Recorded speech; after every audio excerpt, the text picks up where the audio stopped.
छोटंसं बाळ आयुष्यभर काय आईच्या प्रेमाशिवाय राहील का? हा प्रश्न सगळ्यांच्या मनात येत होता. आई वडिलांच्या भांडणाचा फटका शेवटी मुलांना सहन करावा लागतो. राहुल आणि निशा वेगळे होण्याचा विचार करत होते. पण आता मुलीचे काय होणार? राहुलचा स्वतःचा मोठा व्यवसाय होता, जो त्याने स्वतःच्या बळावर उभा केला होता. आज त्याचा व्यवसाय शहरात प्रसिद्ध होता. पैशाची कमतरता नव्हती. 3 वर्षापूर्वी अवधेशजी आणि आशाजी यांनी राहुलसाठी निशाला पसंत केले होते. आशाजींची मुलगी योगिता हिचेही लग्न झाले होते. तिची नणंद नंदिता हिला राहुल खूप आवडायचा. नंदिता अजूनही कॉलेजमध्ये शिकत होती.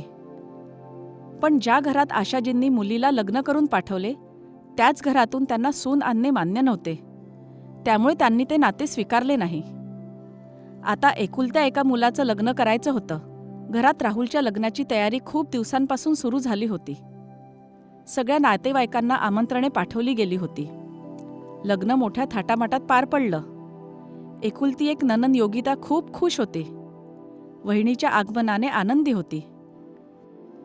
आता आशाजींची सून आली आणि ती घराची काळजी घेणार असल्यानं आशाजींनी सुटकेचा निश्वास घेतला. सुरुवातीचे दिवस चांगले गेले. नंतर मात्र खटपीट सुरू झाली.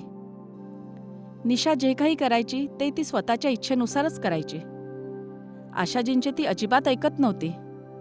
निशाला असे वाटायचे की आपल्या नवऱ्याने पैसा कमवला असल्याने मी या घरावर राज्य करेल. आशाजी जेव्हाही स्वयंपाकघरात काहीही बनवायच्या तेव्हा निशा त्यांना अडवायची. जेव्हाही आशाजी काहीतरी वेगळं बनवायला सांगायच्या तेव्हा निशा म्हणायची, जे बनवलं तेच खा. आता बाकी काही बनणार नाही. जसं आहे तसंच खा.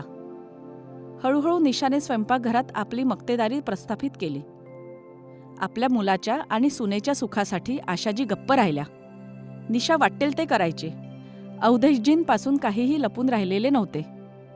त्यांचा स्वतःचा व्यवसाय होता. त्या आधारावर त्यांनी एक कुटुंब उभे केले आणि त्यांच्या मुलांची लग्ने लावली. सासू सासरे यांचा त्याग, संगोपन आणि समर्पणाकडे दुर्लक्ष करून आजकालच्या सुना सासू सासऱ्यांकडे दुर्लक्ष करू लागतात. त्यांना अजिबात कळत नाही की ज्या नवऱ्याच्या कमाईचा त्यांना इतका अभिमान आहे, अहंकार आहे, त्या पतीला त्यांच्याच सासू सासऱ्यांनी जन्म दिला आहे. त्यांनीच त्यांना खूप मोठं केलं, स्वतःच्या पायावर उभे राहण्यास सक्षम केले. अवधेशजी आशाजींना म्हणाले की आपण राहुलशी बोलू. पण आशाजी त्यांना थांबवत. मुलगा आणि सून यांच्यात वाद नको व्हायला हवे. राहुल त्याच्या बिझनेसच्या दौऱ्यावर असायचा. जेव्हाही तो घरी यायचा तेव्हा आशाजी नॉर्मल वागण्याचा प्रयत्न करायच्या, जेणेकरून राहुलला काही कळणार नाही. सर्व काही त्याच्या गतीने चालले होते. एके दिवशी जेव्हा निशाच्या गरोदरपणाची बातमी मिळाली तेव्हा आशाजी आणि अवधेशजी जुन्या गोष्टी विसरून आजी आजोबा झाल्याचा आनंद साजरा करू लागले. आशाजींनी निशाची पूर्ण काळजी घेतली, पण निशा आशाजींची ऐकत नव्हती. ती प्रत्येक गोष्टीत आईचा सल्ला घ्यायची. आईच्या सल्ल्यानुसारच ती खात पीत असे. योगिताही काही दिवस माहेरी वहिनीसोबत राहायला आली. पण निशाची वागणूक योगितासोबत सुद्धा चांगली नव्हती. योगिताने निशाला समजवण्याचा प्रयत्न केला, पण निशाने सडेतोड उत्तर दिले, तुम्ही तुमचे घर सांभाळा. इथे पाहुणे म्हणून राहायला आलात तर राहा, नाहीतर आजच्या नंतर येऊ नका. योगिताला तिचा अपमान सहन न झाल्याने तिने आईवडिलांच्या घरी येणे बंद केले. राहुलचा फोन आला की ती काहीतरी बहाणा करायची आणि टाळून द्यायची. राहुल बिझनेसमध्ये खूप व्यस्त असल्याने त्याला घरी फारसा वेळ देता येत नव्हता. हळूहळू आशाजींना वाटू लागले की हे घर आता निशाचे झाले आहे आणि त्या आणि त्यांचे पती नावानेच घराचे प्रमुख आहेत.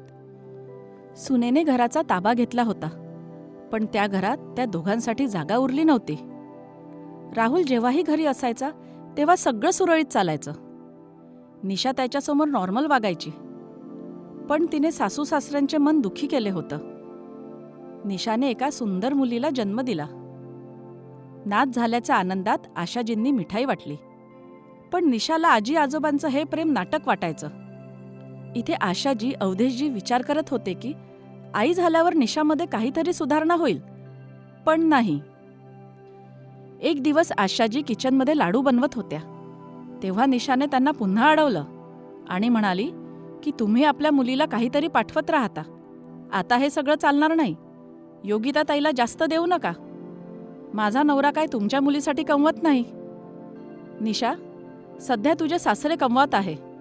मी योगिताला जे काही देते ते तिच्या वडिलांच्या कमाईतून देते. तुझ्या नवऱ्याचा एकही रुपया वापरत नाही. याचे निशाला खूप वाईट वाटले. ती राहुलला म्हणाली, तू माझ्यासाठी दुसरे घर बघ. मला आता इथे राहायचे नाही आहे. हे सर्व ऐकून राहुलला असह्य झाले. अचानक असे काय झाले की निशा वेगळे होण्याचा विचार करते आहे? नाही निशा, मी माझ्या आईवडिलांपासून वेगळे होऊ शकत नाही. वेगळे घर बांधायची काय गरज आहे? एवढं मोठं घर आहे. आता आपल्याला मुलगीही झाली आहे. आजी आजोबांकडून मी त्यांचा तो हक्क काढून घेऊ शकत नाही. तुला काय अडचण आहे? घरात सर्व काही आहे. मोठे घर आहे. सर्व सोयी सुविधा आहेत. मला माझ्या आईवडिलांपासून दूर का नेत आहेस? आता मला एकटं आणि स्वतंत्र राहायचं आहे. तू एकतर माझी आणि तुझ्या मुलीची निवड कर किंवा तुझ्या आईवडिलांची निवड कर. मला आता त्यांच्यासोबत राहायचं नाही. निशा, हे तू काय बोलत आहेस? मी असं काही करू शकत नाही. मी माझ्या जबाबदाऱ्यांपासून दूर जाऊ शकत नाही. मी माझ्या आईवडिलांना सोडणार नाही आणि तुम्हालाही सोडणार नाही, राहुल समजावत म्हणाला. हे निशाला पटलं नाही आणि ती तिच्या आईवडिलांच्या घरी निघून गेली. तिची इच्छा पूर्ण करण्यासाठी ती तिच्या 2 वर्षाच्या मुलीलाही सोबत नेत नाही. त्यामुळे राहुल तिला लवकर घ्यायला येईल असं तिला वाटते. पण राहुलला त्याच्या आईवडिलांपासून वेगळे व्हायचे नव्हते. 2 वर्षे झाली आणि निशा परत आली नाही. तिने राहुल आणि त्याच्या कुटुंबाविरुद्ध हुंडाबळीसाठी खटला दाखल केला. कोर्टात केस बरेच दिवस चालली. निशाने देखील ठरवले होते की ती घटस्फोट घेणार नाही आणि मुलीला सुद्धा घरी आणणार नाही. तसेच राहुलला दुसऱ्या लग्नाची पण परवानगी देणार नाही. शेवटी एक निरागस मुलगी किती दिवस आईच्या प्रेमापासून दूर राहील? एके दिवशी आशाजींनी राहुलला समजावले, राहुल, तू वेगळं राहा. किती दिवस आयुष्य असेच वाया घालवणार रे? वेगळे राहून तू तुझ्या कुटुंबासोबत राहू शकशील.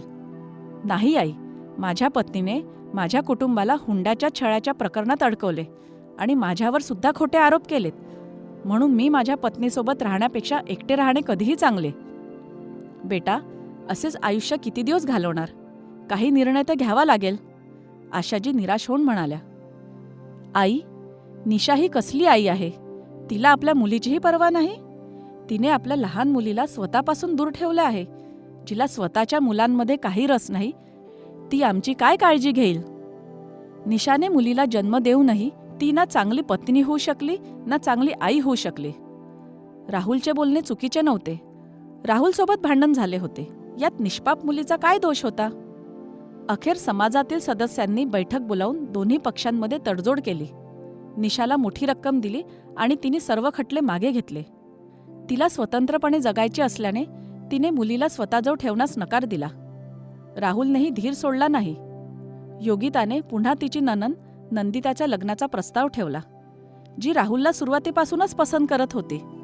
योगिताने सांगितले की नंदिताला कोणतीही अडचण नाही. त्यामुळे नंदिता आणि राहुलचे लग्न झाले. नंदिता शिकलेली आणि हुशार होती. तिने राहुललाच स्वीकारले नाही तर त्या मुलीची आई होण्याचेही स्वीकारले. नंदिता म्हणाली की आतापासून मी तिची आई आहे. आयुष्य पुन्हा फुलू लागले. राहुल पत्नी आणि मुलीसोबत आनंदाने राहू लागला. मित्रांनो, तुम्हाला ही स्टोरी कशी वाटली हे कमेंट बॉक्समध्ये लिहून नक्की सांगा. तुम्हाला आवडल्यास लाईक द्या, जास्तीत जास्त लोकांपर्यंत शेअर करा आणि आमच्या चॅनलला सबस्क्राईब करा. धन्यवाद.